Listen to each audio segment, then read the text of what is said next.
박주성 최고위원님 말씀 듣겠습니다. 네, 여러분들이 말씀이 계셨습니다만 초계암 침몰 사태와 관련해서 이명박 정권의 무능 퍼레이드를 보고 있는 실종자 가족과 국민은 안타까움과 초조함을 넘어서 이제는 통곡과 분노를 금할 수가 없습니다.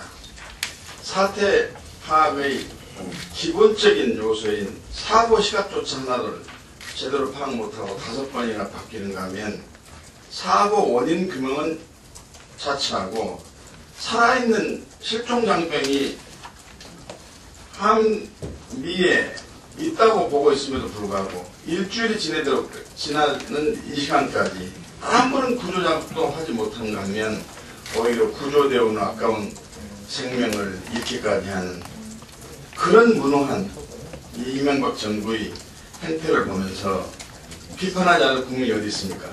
특히나 이명박 대통령은 사태 직후 4번에 걸친 긴급 관계장관 회의를 소집한 다음에 초동 대처가 잘 됐다라고 이야기했는데 사고 시각 하나도 제대로 파악을 못하고 구조장비에 가져오는데도 며칠이 걸려서 구조가 제대로 이루어지도 못하고 등등의 사태를 두고 초동 대응이 잘 됐다고 하는 것은 도대체 이게 좀 말이 되는 이야기인지 국회 진상조사 특위가 구성이 되게 되면 반드시 이 대통령이 주재한 긴급 관계장관 회의 내용부터 소상히 국민한테 밝혀질 수도 있도록 노력을 해야 되고 지금이라도 정부는 일기 타령, 바람 타령, 파도 타령만 하지 말고 모든 능력과 또 장비를 집중하고 투입을 해서 실종자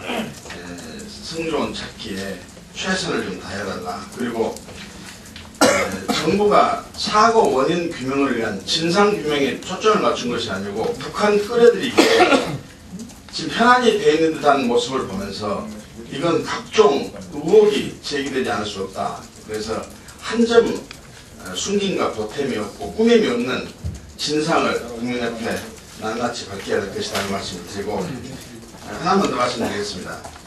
일본 초등학교 교과서의 독도 영유권 기술은 한마디로 한일 관계가 과거의 사제 속에서 미래 지향적 관계를 구축하는 것이 아니고 다음 세대까지 갈등을 고조시키고 또 일본의 침략적 자세를 아직까지 바꾸지 않고 있다는 것을 여실히 보는 것이어서 매우 대한민국 국민은 분노하지 않을 수가 없습니다.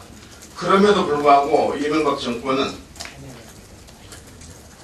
분쟁 지역화를 피하겠다는 알쏭달쏭한 애교 정책을 놓고 또 한일 미래지향적 관계를 구축하겠다는 환상적인 노래만 부르면서 굴욕 외교를 하고 있는데 도대체 일본이 독도와 관련된 어떤 행위를 할 때까지 계속 굴욕 외교를 할 것인지 묻지 않을 수 없습니다. 지금이라도 독도 여유권과 관련해서는 정부가 초강경 대책을 세워서 일본이 독도 영유권에 대한 아집을 버릴 수 있도록 이번 계기를 잘 활용을 해야 된다. 저는 그렇게 생각을 합니다.